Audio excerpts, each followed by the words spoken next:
Hari ini kita akan membahas materi makromolekul. Jadi, simak baik-baik ya videonya. Apa sih makromolekul itu?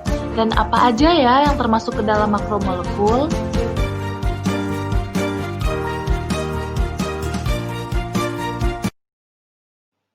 Makromolekul adalah molekul besar yang terdiri dari ribuan atom yang terhubung secara kovalen.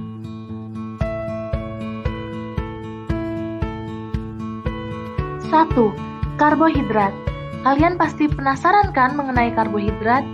Yuk, simak baik-baik videonya. Kalian tahu nggak sih, karbohidrat itu berasal dari kata karbon, yaitu atom C, dan hidrat yang berarti air. Karbohidrat terdiri atas unsur C, H, dan O dengan rumus molekul CnH2ON. Karbohidrat memiliki 3 jenis loh, yaitu monosakarida, disakarida, dan polisakarida. Karbohidrat memiliki 4 struktur, yaitu struktur Fischer, struktur Haworth, aktivitas optik, dan konfigurasi molekul. Dari penggolongan karbohidrat, yang pertama kali akan kita bahas adalah mengenai monosakarida.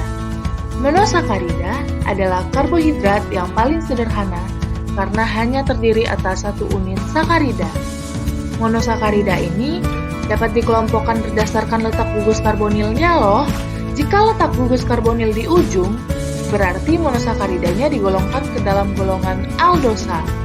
Jika gugus karbonil terletak di antara alkil, berarti gugus fungsionalnya digolongkan sebagai golongan ketosa.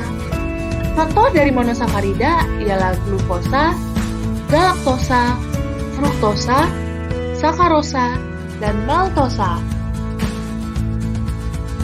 Setelah membahas mengenai monosakarida, selanjutnya kita akan membahas mengenai disakarida. Disakarida merupakan karbohidrat yang terbentuk dari 2 molekul monosakarida yang berikatan melalui gugus OH dengan melepaskan molekul air. Disakarida ini mempunyai rumus umum C12H22O11. Contoh dari disakarida adalah sukrosa, laktosa, dan maltosa. Dan penggolongan karbohidrat yang terakhir adalah polisakarida. Polisakarida merupakan senyawa yang terdiri dari ratusan, bahkan ribuan satuan monosakarida per molekulnya. Satuan-satuan polisakarida ini saling berhubungan satu dengan yang lain secara glikosidik, dan juga dapat dipecah dengan cara hidrolisis. Adapun rumus umum molekul polisakarida adalah C6H10O5N.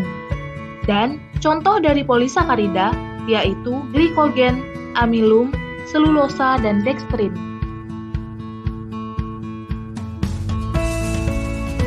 Sifat fisik karbohidrat. Adapun sifat fisik dari karbohidrat adalah 1.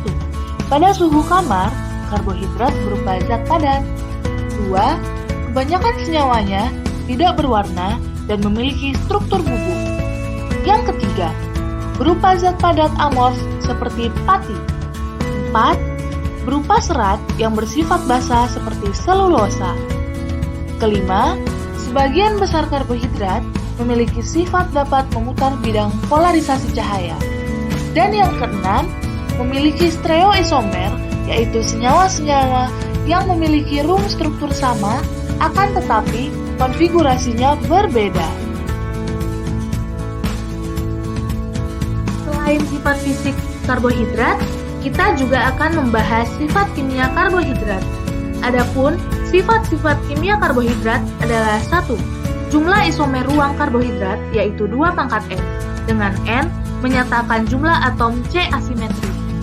2. Monosakarida dan disakarida berasa manis dan larut di dalam air, sedangkan polisakarida berasa tawar dan tidak larut di dalam air. Dan yang terakhir adalah semua karbohidrat bersifat optis aktif. Fungsi karbohidrat. Di sini, karbohidrat memiliki 3 fungsi. Yang pertama, karbohidrat sebagai bahan bakar dan nutrisi. Yang kedua, karbohidrat sebagai materi pembangun. Dan yang ketiga, karbohidrat sebagai cadangan energi.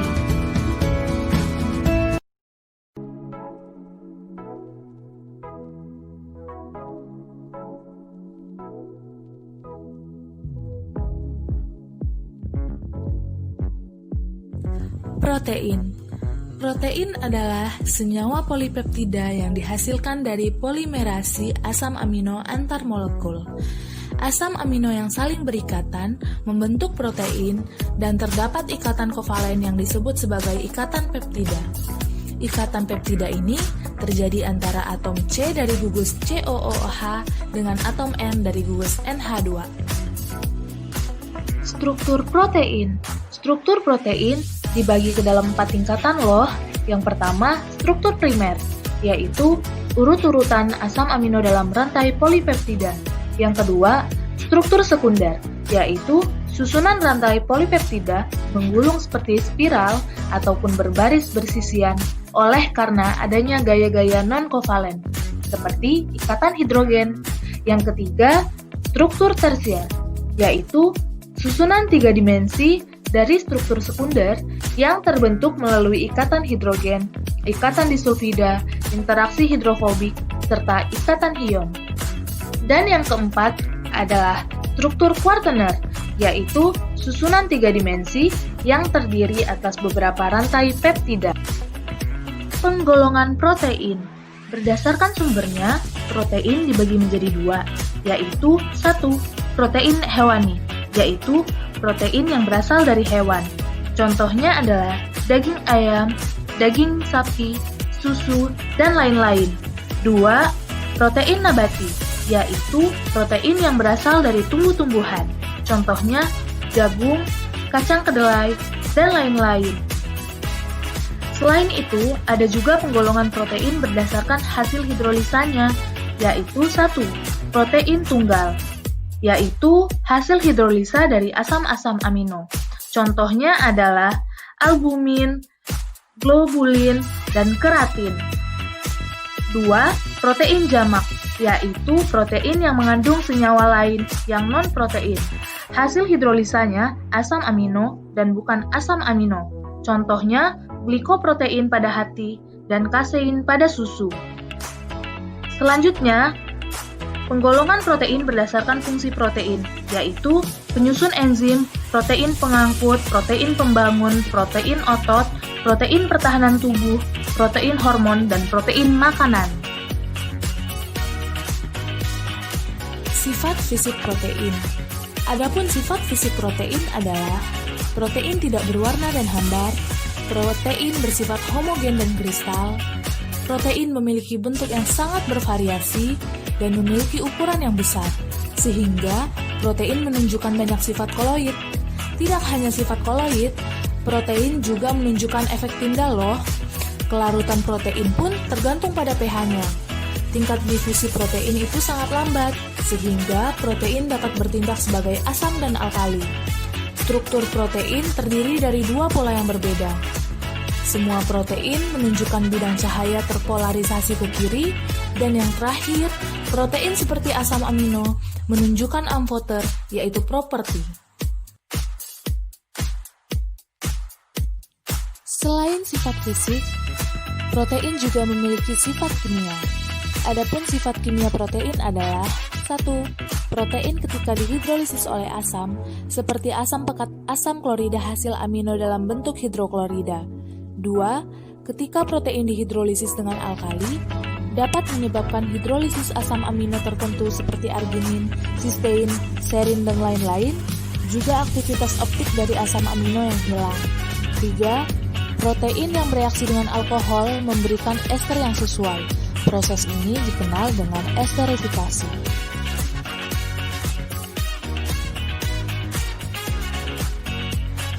Gunaan protein. Adapun kegunaan protein adalah sebagai enzim, sebagai alat pengangkut dan alat penyimpanan, sebagai pengatur pergerakan, sebagai penunjang mekanis, sebagai pertahanan tubuh, dan sebagai pengendalian pertumbuhan.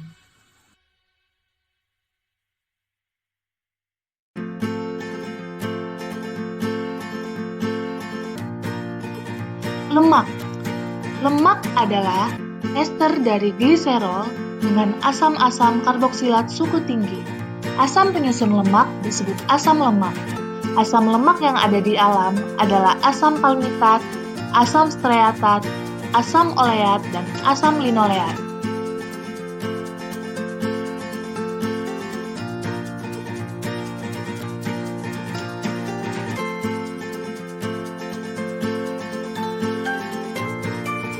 Klasifikasi lemak. Berdasarkan kejenuhannya, lemak dibedakan menjadi dua macam, yaitu 1. Asam lemak jenuh. Asam lemak jenuh adalah asam lemak yang semua ikatan atom karbon pada rantai karbonnya berupa ikatan tunggal atau jenuh. Contohnya adalah asam laurat, asam palmitat, dan asam stearat. 2. Asam lemak tak jenuh. Asam lemak tak jenuh adalah asam lemak yang mengandung ikatan rangkap pada rantai karbonnya. Contohnya yaitu asam oleat dan asam linoleat. Sifat fisik lemak. Adapun sifat-sifat fisik lemak yaitu 1. Pada suhu kamar, lemak hewan pada umumnya berupa zat padat, sedangkan lemak tumbuhan berupa zat cair.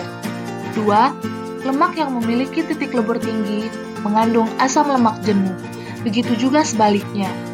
3. Lemak yang mengandung asam lemak rantai pendek biasanya larut dalam air. Begitu juga sebaliknya. Dan yang terakhir, semua lemak larut dalam kloroform dan benzen.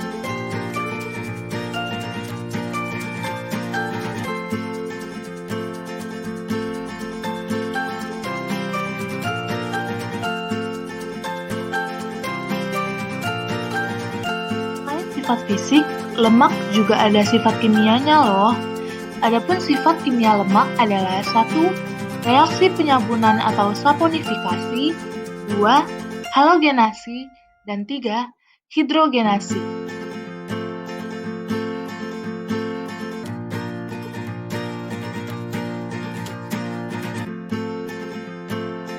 Fungsi lemak. Adapun fungsi lemak adalah sebagai berikut. 1.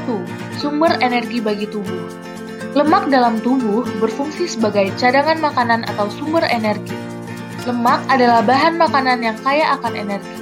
Pembakaran 1 gram lemak akan menghasilkan sekitar 9 kilokalori. 2. Bahan pembuatan mentega atau margarin. Lemak atau minyak dapat diubah menjadi mentega atau margarin dengan cara hidrogenasi. Dan yang terakhir adalah bahan pembuatan sabun. Sabun dapat dibuat dari reaksi antara lemak atau minyak dengan kalium hidroksida atau natrium hidroksida.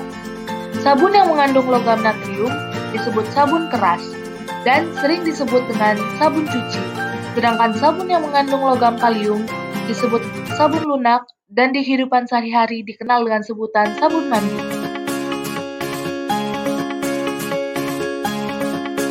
Baiklah, itulah tadi materi mengenai makromolekul.